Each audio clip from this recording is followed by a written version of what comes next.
to my channel Beautrickz. In this video, we will kajal, eyeliner, remove DIY ingredients. Let's start. We will coconut oil. Next ingredient aloe vera gel. You can brand aloe vera gel. Coconut oil issue badam oil or castor oil, olive oil use. Then mix cheyanayittulla bowl എടുത്തിട്ടുണ്ട്. ഇനി ഈ രണ്ട് ഇൻഗ്രീഡിയന്റും equal അമൗണ്ടിലാണ് നമ്മൾ എടുക്കുന്നത്. ഇത് നമുക്ക് store ചെയ്ത് എന്തെങ്കിലും ഒരു കണ്ടെയ്നറിലോ ടിന്നിലോ ആക്കി നമുക്ക് റൂം ടെമ്പറേച്ചറിൽ തന്നെ സ്റ്റോർ ചെയ്യാം. എത്ര നാൾ വേണമെങ്കിലും സ്റ്റോർ ചെയ്യാവുന്നതാണ്. ഞാൻ ഇപ്പോൾ ഇത്രയും കോക്കനട്ട് ഓയിലാണ് എടുത്തിരിക്കുന്നത്. നമുക്ക് കണ്ണെഴുതിയത് മായ്ക്കാനല്ലേ, അപ്പോൾ വളരെ കുറച്ച് മതിയല്ലോ, അധികം വേണ്ടല്ലോ. പിന്നെ അടുത്തത് അലോവേര ജെല്ലാണ്.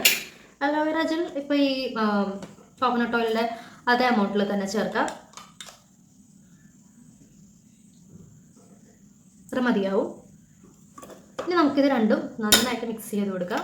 പിന്നെ എല്ലാവരോടും എനിക്ക് കോമൺ ആയിട്ടൊരു കാര്യം പറയാനുള്ളത്, എനിക്ക് പരിചയമുള്ള ഒത്തിരി പേര് ചെയ്യുന്നൊരു മിസ്റ്റേക്ക് ഞാൻ കണ്ടിട്ടുള്ളതാണ്. അതായത് കാജൽ സ്പ്രെഡായി കഴിയുമ്പോഴത്തേക്ക് അത് തുടയ്ക്കാൻ വേണ്ടിയിട്ട് ഒരു തോർത്തോ അല്ലെങ്കിൽ ഒരു കട്ടിയുള്ള അതായത് റഫായിട്ടുള്ള തുണിയൊക്കെ വെച്ച് വലിച്ച് തുടയ്ക്കുക. അങ്ങനെ ഒരിക്കലും ചെയ്യരുത്. അങ്ങനെ ചെയ്തിട്ടുണ്ടെങ്കിൽ നിങ്ങൾക്ക് ഡാർക്ക് സർക്കിൾ എന്തായാലും വരും, ഫൈൻ ലൈൻസും റിങ്കിൾസും ഒക്കെ വരാൻ ചാൻസ് ഉണ്ട്. അപ്പോൾ പലരും വിചാരിക്കുന്നുണ്ടാവും ശരിക്കും ഉറങ്ങുന്നൊക്കെ ഉണ്ട്, പക്ഷേ ഡാർക്ക് സർക്കിൾ വരുന്നത് എന്തുകൊണ്ടാണ്? അതിലൊരു ചാൻസ് ചിലപ്പോൾ ഇത് ആവാം. അലോവേര ജെൽ റെഡിമെയ്ഡ് ആയതുകൊണ്ട് തന്നെ ഇത് നമുക്ക് എത്ര നാൾ വേണമെങ്കിലും സ്റ്റോർ ചെയ്ത് വയ്ക്കാം. ഇപ്പോൾ നാച്ചുറൽ അലോവേര ജെല്ലാണ് നിങ്ങൾ എടുക്കുന്നതെങ്കിൽ ഒരു 2 വീക്സിൽ കൂടുതലൊന്നും അത് ഇരിക്കില്ല. ഫ്രിഡ്ജിൽ വെച്ച് യൂസ് ചെയ്യേണ്ടിയും വരും, പുറത്ത് വയ്ക്കാൻ പറ്റില്ല. ഇനി വേണ്ടത് ഒരു കോട്ടൺ പാഡോ അല്ലെങ്കിൽ ഒരു തുണിയേക്കാളും നല്ലത് കോട്ടൺ പാഡായിരിക്കും. ഇതേപോലെ. അപ്പോൾ ഇതാകുമ്പോഴത്തേക്കും കുറച്ചും കൂടെ നല്ല സോഫ്റ്റാണ്. പ്രത്യേകിച്ച് നമ്മളുടെ കണ്ണിലൊക്കെ യൂസ് ചെയ്യുമ്പോൾ നല്ല സോഫ്റ്റ് ആയിട്ടുള്ള മെറ്റീരിയൽസ് യൂസ് ചെയ്യുക. കോട്ടൺ പഞ്ഞുണ്ടല്ലോ, അതാണെങ്കിലും മതി. പക്ഷേ അതിനേക്കാളും കുറച്ചും കൂടെ നല്ലത് ഇതായിരിക്കും. കാരണം അതിനകത്ത് ഇങ്ങനെ ഒരു നൂല് പോലെ ഒരു ഇത് വരുമല്ലോ. അപ്പോൾ നമ്മൾ കണ്ണിൽ വൈപ്പ് ചെയ്യുമ്പോഴത്തേക്കും ചിലപ്പോൾ അതിൻ്റെ എന്തെങ്കിലും പാർട്ടിക്കിൾസൊക്കെ പറ്റി പിടിച്ചിരിക്കുന്ന ചാൻസ് ഉണ്ട്. ഇതാകുമ്പോൾ അതിൻ്റെ പ്രശ്നമൊന്നുമില്ല. ആദ്യം നമുക്കിത് കുറച്ചൊന്ന് കയ്യിലിങ്ങനെ എടുത്തിട്ട് കണ്ണിൽ ഒന്ന് സ്പ്രെഡ് ചെയ്ത് ഒരു ലൈറ്റ് മസാജ് കൊടുക്കാം. അപ്പോൾ ഇതൊക്കെ ഒന്ന് നന്നായിട്ട് വെറ്റായി അതൊക്കെ ഒന്ന് നന്നായിട്ട് ഇളകി വരാനായിട്ട് സഹായിക്കും. അപ്പോൾ നമുക്കത് കോട്ടണിൽ റിമൂവ് ചെയ്യാനും ഈസി ആയിരിക്കും.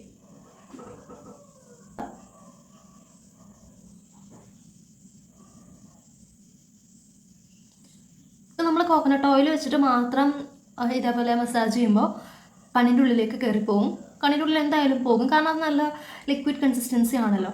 അപ്പോൾ നമ്മൾ അലോവേര ജെൽ കൂടെ മിക്സ് ചെയ്യുമ്പോൾ അതിൻ്റെ ആ ഒരു കൺസിസ്റ്റൻസി കുറച്ചൊന്ന് തിക്കാവും. അപ്പോൾ അതിനും കൂടെ വേണ്ടിയിട്ടാണ് നമ്മൾ അലോവേര ജെൽ യൂസ് ചെയ്യുന്നത്. ഇനി നമുക്ക് കോട്ടൺ പാഡ് വെച്ചിട്ടൊന്ന് വൈപ്പ് ചെയ്ത് കളയാം.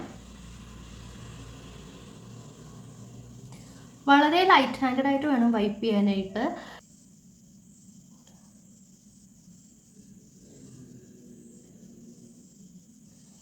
ഇനി താഴെ പോകാനുണ്ട്, വാട്ടർ ലൈനിൽ, ലോവർ വാട്ടർ ലൈനിൽ പോകാനുണ്ട്. മുകളിൽ നമ്മൾ എഴുതിയിട്ടുണ്ടായിരുന്നത് ഐലൈനർ ആയിരുന്നു. ഐലൈനർ അതിൽ പെട്ടെന്ന് പോകും, കാജൽ പോകാനാണ് കുറച്ച് താമസം എടുക്കുന്നത്. നമുക്കിതൊന്ന് ഇങ്ങനെ ഒന്ന് ഹോൾഡ് ചെയ്യാം. എന്നിട്ട് നമുക്ക് ലോവർ വാട്ടർ ലൈനിൽ റബ് ചെയ്ത് കൊടുക്കാം. കണ്ടോ, നന്നായിട്ട് ലോ വാട്ടർ ലൈനിൽ നിന്ന് പോന്നിട്ടുണ്ട്.